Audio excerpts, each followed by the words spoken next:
Otep à tous. Ça y est, le verdict est tombé.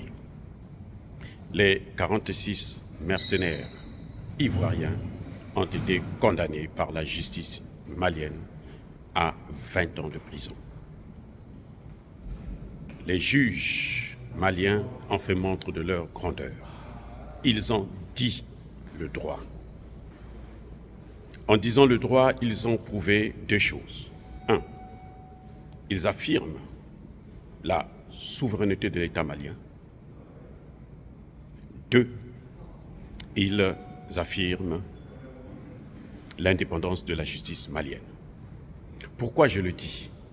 Vous avez vu qu'il y a eu beaucoup de pression, y compris celle des Nations Unies, en l'occurrence c'est du secrétaire général de l'Organisation des Nations Unies en personne, M. Guterres. Il y a eu les pressions de la CEDEAO. On a entendu le président en exercice de la CEDEAO, le président Embalo Sissoko.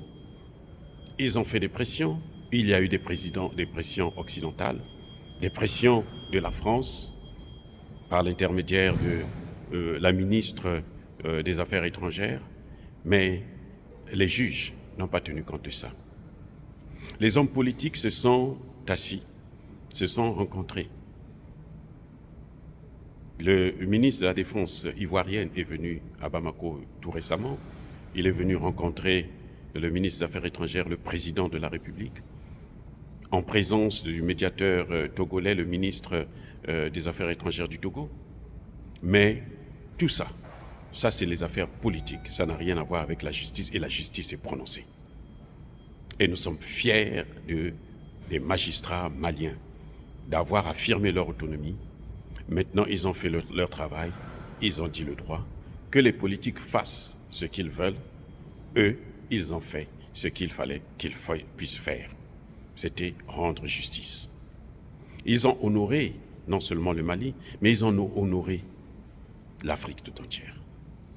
Parce que là, ça montre qu'en Afrique, on peut avoir des gens sérieux, des gens en qui on peut faire confiance, des gens qui sont d'une moralité exceptionnelle, des gens qui n'ont pas peur des représailles politiques, des gens incorruptibles. Parce que ce qui s'est passé, c'est qu'on pouvait corrompre ces magistrats. Ils ont dit le droit.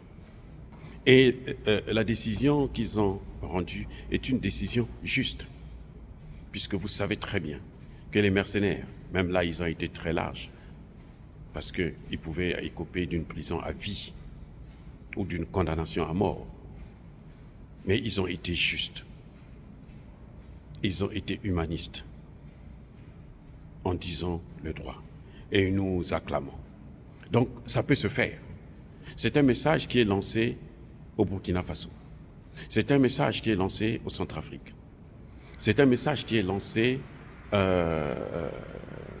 en Guinée. C'est un message qui est lancé dans l'Afrique tout entière.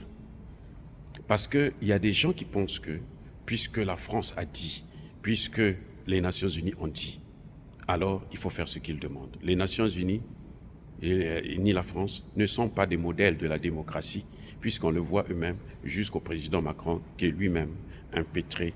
Il est dans des problèmes, alors il traîne des casseroles jusqu'à la gorge. Alors la justice malienne, j'espère que vous allez continuer à rester autonome et rester droit. Faire votre travail comme vous l'avez appris, comme un magistrat sérieux. Et c'est ça qui nous manque, ou qui nous manquait, parce que c'est maintenant qu'on commence à découvrir qu'on a quand même des hommes et des femmes capables de dire le droit sans être influencés par les politiques ou par la communauté dite internationale, une communauté qui s'est autoproclamée. Merci en tout cas pour ça.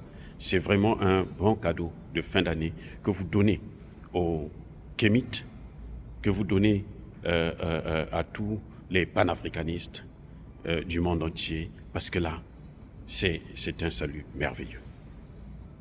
Que Dieu vous bénisse. Et que Dieu puisse bénir, le Dieu des Kémites, bien entendu, puisse bénir tous les Africains qui sont persécutés ici et là par ce monde occidental. Et que ceux qui persécutent nos frères et sœurs, ceux qui pillent, déstabilisent le continent africain, qu'ils soient maudits, écrasés, neutralisés et